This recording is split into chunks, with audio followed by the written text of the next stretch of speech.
Salut la FOMO Team, j'espère que vous allez bien. On se retrouve aujourd'hui pour un nouvel épisode de l'écho crypto, ton rendez-vous hebdo tous les samedis matins pour discuter avec toi de ce qui s'est passé sur les marchés financiers d'un point de vue macro, d'un point de vue chartiste, et ensuite de discuter l'impact que ça a eu sur les crypto-monnaies et un peu où on en est sur Bitcoin, Ethereum et un alt du jour. Pour l'alcool du jour, aujourd'hui on ira voir Avax, le token d'Avalanche. Si tu ne connais pas la chaîne, n'oublie pas de liker, de t'abonner. N'oublie pas également d'aller voir nos partenaires que tu trouveras en description qui sont Bitpanda, CoinHouse et Trade Republic. Si tu n'as pas de compte crypto-monnaie ou si tu veux avoir une plateforme qui te permette d'acheter des crypto-monnaies en toute tranquillité et avec des frais réduits, n'hésite pas à aller sur ces plateformes. Allez, on passe tout de suite à la macroéconomie. Alors, ce qu'il faut retenir cette semaine en termes de macroéconomie, ça a été vraiment la journée du jeudi, puisque nous avons eu les chiffres du CPI. Donc le CPI, c'est le prix à la consommation pour savoir l'inflation qu'il y a eu sur les prix à la consommation. Aux États-Unis, nous avons eu cette donnée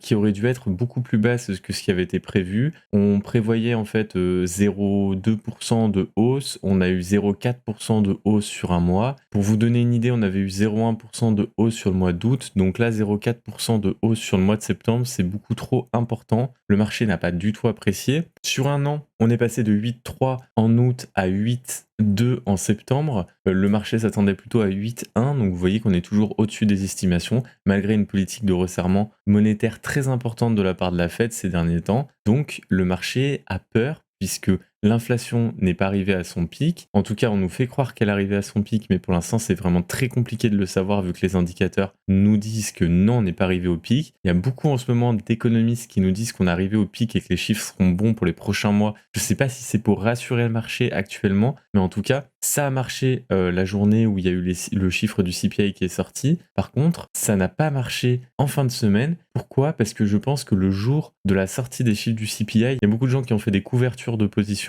et donc du coup, ça a créé un peu ce rebond du S&P 500, du Bitcoin, de tous les actifs. Mais en fin de semaine, on voit bien que ce qui est primordial et ce qui est vraiment recherché finalement, c'est la vente. Et on va voir qu'il y a des signes baissiers qui sont pas forcément hyper rassurants sur le S&P 500. Maintenant qu'on a dit ça en termes de macroéconomie, il n'y a pas grand chose d'autre à expliquer. Donc du coup, on va aller directement sur les graphiques. Allez, on passe tout de suite au S&P 500 que vous voyez à l'écran actuellement en données journalières. Vous voyez que la journée du jeudi 13 octobre a été plutôt haussière malgré les chiffres de l'inflation. Et hier, nous sommes parvenus à faire une grosse baisse, une grosse bougie sous notre support des 3637. On ira voir aussi le support hyper important weekly qu'on va voir juste après. Vous voyez que c'est pas forcément hyper assurant, c'est pas une bougie de ravalement total, mais en tout cas partiel. Vous voyez qu'on a ravalé la moitié. On est revenu au niveau de mercredi 12 octobre, donc finalement on n'a rien gagné sur cette semaine, on a même perdu. D'ailleurs, on va aller voir tout de suite les données en weekly. Vous voyez qu'on a sacrément perdu. La semaine dernière, on avait fait le yo-yo un petit peu.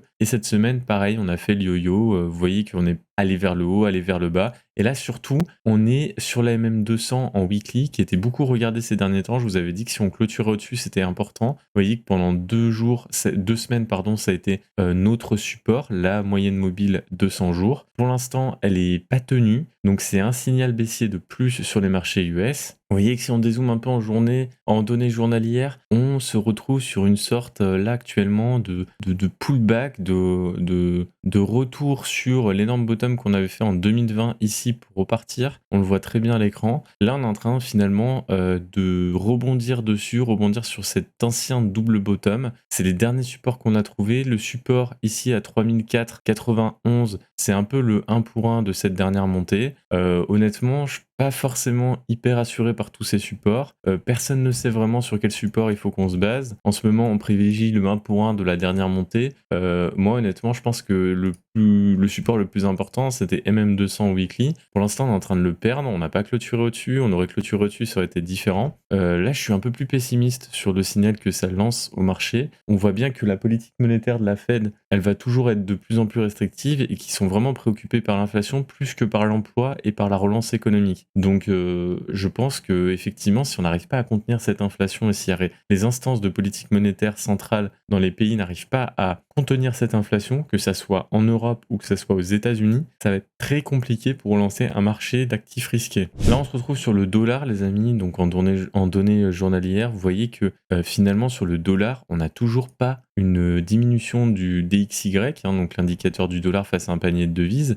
Donc tant que le dollar est aussi puissant que ça, vous ne pourrez pas avoir de relance sur les actifs risqués. C'est mathématique. Donc pour l'instant, le dollar, comme je vous avais dit ces derniers temps, moi je le voyais bien monter malgré tout ce que les gens disaient sur Twitter, les analystes et compagnie. Je vous avais dit que ce double creux là, ce double bottom, sa hausse n'était pas forcément terminée. On va voir si on arrive jusqu'aux 121 points. Je pense que ça peut être un niveau qui pourrait faire redescendre un petit peu le dollar, mais pour l'instant, je ne vois pas le dollar calmer son ascension, et c'est pour ça que ça me fait un petit peu peur sur les marchés financiers, puisqu'on n'a pas de signal on n'a pas de signal haussier, on n'a que des signaux baissiers, et en plus le dollar n'a jamais été aussi fort ces derniers temps. Attention, pareil, hein, si on arrive sur ce niveau des 121, si on arrive à le traverser, vous voyez que ça nous fera potentiellement la traversée d'une grosse résistance qui avait été notre résistance en 2001. Donc ça pourrait vraiment lancer une grosse hausse sur le dollar qui pourrait aller chercher des plus hauts et aller chercher les 164 points. Donc pareil, ça à surveiller. Si on n'arrive pas à se stopper au 121, c'est possible que pendant encore des mois et des semaines,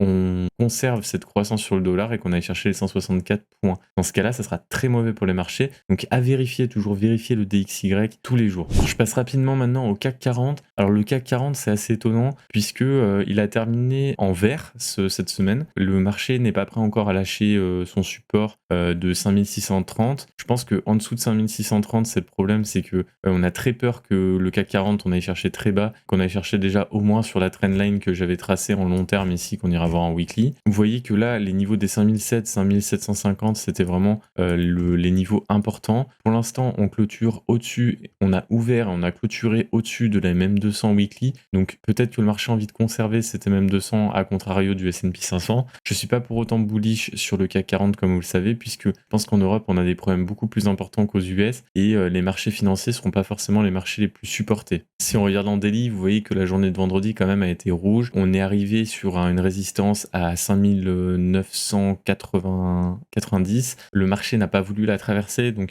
ça montre bien qu'on est potentiellement dans une optique de stabilisation, voire d'aplatissement de portefeuille, plutôt que dans une optique de vraie relance du CAC 40. Vous voyez qu'en weekly, si je suis en données hebdo, on est dans ce sorte de triangle de ascendant, de compression, où on a fait une triple touchette ici, tac, ici et ici. Du coup, notre dernière touchette est de 2011. On a traversé en 2020. Donc, est-ce que ce triangle est toujours valable ? Je ne suis pas sûr, honnêtement. Vous voyez qu'on était sorti à la hausse de ce triangle. On avait fait un pullback sur la trendline juste au-dessus.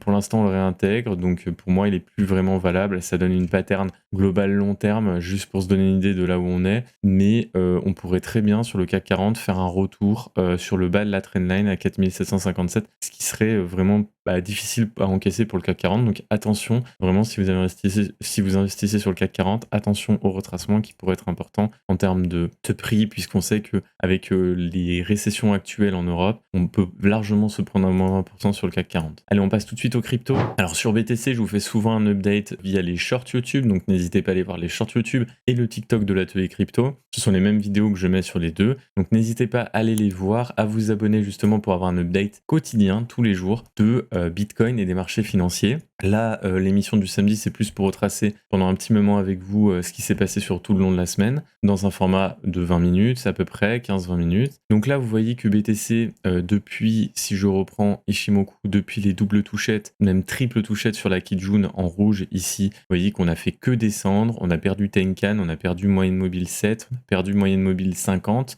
C'est pas positif. Je vous avais dit qu'il y avait cette trendline verte qui avait été traversée plusieurs fois, qui vient tout simplement de la bougie du 21 septembre et de la touchette du 28 septembre. Pour l'instant, elle est tenue à la clôture. Je vous ai dit, il faut absolument la tenir à la clôture, c'est important. On a cette nouvelle trendline qui, pour moi, s'est dessinée avec la dernière bougie du 11 octobre. Vous voyez qu'elle est annulée un petit peu, cette trendline, puisque on a fait le yo-yo le 13 octobre. On avait fortement perdu, on a fait limite un plus bas, de plus en plus bas ici.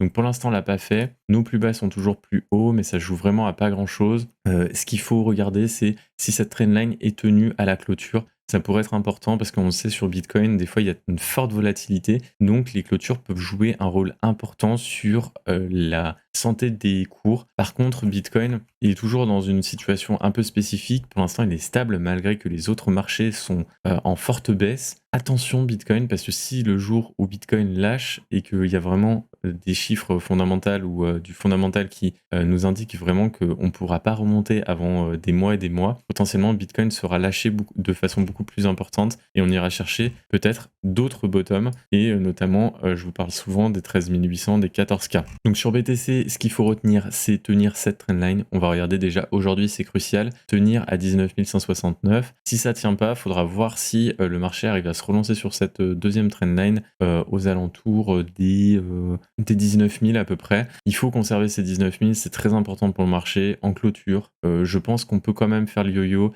actuellement comme on l'a fait ces derniers temps. La volatilité est importante. Je pense que ce qui importe pour les investisseurs, c'est la clôture parce que la clôture montre si on a vraiment envie de conserver ses positions à la fin de la journée. Ce qu'il faudrait aller chercher sur BTC pour être de nouveau bull, ça serait la Kijun. Vous voyez qu'elle se situe aujourd'hui à 19 313 points, donc il faut absolument qu'on aille chercher cette Kijun, ça serait très important pour le marché, c'est lui montrer un signal haussier. Pour l'instant, vous voyez qu'on est en train de faire un rebond sur la Tenkan en bleu, on a perdu moyenne mobile 7 qui nous sert de résistance, la petite ligne bleue ici. Il faut qu'on aille chercher cette Kijun. Une fois qu'on ira chercher cette Kijun, bien entendu, il y a la moyenne mobile 50 qui est la plus importante des moyennes mobiles quand on veut reprendre à moyen terme. La moyenne mobile 50 se trouve aujourd'hui à 19 711, on est loin encore d'y être, on est loin de clôturer au-dessus, donc voilà, be careful sur BTC, il faut absolument qu'on conserve ces niveaux, il n'y a pas grand chose d'autre à dire en weekly, c'est pas important ce qui est en train de se passer, donc à conserver. Vous voyez que le momentum sur le RSI est vraiment indécis, on ne sait pas si on est en bull, on ne sait pas si on est en bear, donc pour l'instant, vraiment, on est dans une sorte de latéralisation et il faut garder ces niveaux importants et ces clôtures importantes. On passe tout de suite à ETH. Allez, on va faire plus rapide pour ETH. ETH qui est toujours dans sa zone de rechargement entre 1007 et 1000. Vous voyez qu'il est dans une latéralisation parfaite avec de temps en temps des yo-yo où on allait chercher des niveaux de support Ishimoku ici à 11 179. Pour l'instant, ETH, rien de spécial à dire. Ce qu'il faut dire, c'est que globalement, il a repris la Kijun en quotidien, données quotidiennes. Il a repris Tenkan, que la Tenkan est tellement basse qu'il est au-dessus de la Tenkan. Les niveaux à reprendre maintenant, c'est ne pas tout simplement perdre ces niveaux à 1281. Vous voyez que ce niveau des 1278 que j'avais tracé en rouge est un niveau important sur lesquels on essaie de clôturer quand même au-dessus. Ça a été vu plusieurs fois, ici, ici, ici, ici. Et à chaque fois, toutes les mèches des journées où on est à terminer au-dessus. Donc à surveiller le niveau des 1278. Si on commence à s'installer durablement sous ces niveaux, ça risque d'être assez mauvais pour ETH. Vous voyez qu'il faut qu'il se relance tranquillement pour qu'il aille chercher ensuite son nuage et toutes ces moyennes mobiles qui vont commencer à venir descendre ici. Donc ça va être important de voir le momentum sur ETH. De toute façon, s'il n'y a pas de momentum sur BTC ou les marchés financiers, il n'y aura pas de momentum sur ETH. Il y aura à minima une stabilisation du cours et latéralisation du cours. Et dans le pire des cas, une baisse aux $1000. Et sous les $1000, comme je vous ai dit, ETH doit absolument ne pas clôturer sous les $1000, conserver à peu près le niveau qu'il avait conservé, les 995 ici, en clôture, pour pouvoir espérer une relance d'ETH. Vous voyez qu'on a traversé cette trendline et depuis, on n'a pas grand-chose d'autre en pattern, à part une latéralisation du coup. On passe tout de suite à l'altcoin du jour, qui est AVAX. Alors AVAX, il est toujours baissier en journée journalière. Pour l'instant, on a des niveaux à conserver qui sont les niveaux des 13,74, qui est notre ancien plus bas ici de juin 2022. Si on conserve ces niveaux, c'est pas mal parce qu'on peut se dire que globalement, on essaye de se lancer sur un double bottom. Vous voyez que si j'enlève Ishimoku, on peut espérer un double bottom encore. Le problème, c'est que pour l'instant, on est dans une pattern toujours de plus en plus baissière. On n'arrive pas à faire notre bas de plus en plus haut. Ici, sur notre descente depuis le 13 août 2022, il faut absolument qu'on arrive à se relancer au-dessus de cette moyenne mobile 7 et de cette moyenne mobile 50. C'est ce qui nous fait défaut pour l'instant. En Ishimoku, vous voyez qu'à chaque fois, la Tenkan joue son rôle de résistance. Tant qu'on ne la traverse pas avec envie, il n'y aura pas de relance sur AVAX, il n'y aura pas d'envie sur AVAX. Les volumes sont baissiers, les volumes sont assez bas. Le RSI, pareil, est un peu indécis en quotidien. Et en weekly, vous voyez qu'on est sur un RSI qui est en train de s'essouffler en bullish. Donc, pour l'instant, il stabilise, on va dire, mais ça serait bien de se relancer maintenant sur AVAX pour avoir ce fameux double bottom qu'on aimerait avoir sur beaucoup d'altcoins et sur BTC. Voilà les amis, j'espère que cette vidéo vous a plu. N'hésitez pas à lâcher un petit like comme d'habitude et à vous abonner à la chaîne si ce n'est pas déjà fait. N'hésitez pas à aller visiter tous les liens des partenaires juste en dessous. N'hésitez pas également à aller poser vos questions en commentaire. Et moi, je vous dis à très bientôt, à la semaine prochaine. Peut-être épisode très spécial la semaine prochaine. Tenez-vous prêts. Cette semaine, il devrait y avoir potentiellement du changement sur l'atelier crypto. Donc n'hésitez pas à nous suivre sur YouTube. C'est très important d'activer la petite cloche de notification. Je vous souhaite un excellent week-end. Salut la FOMOTI.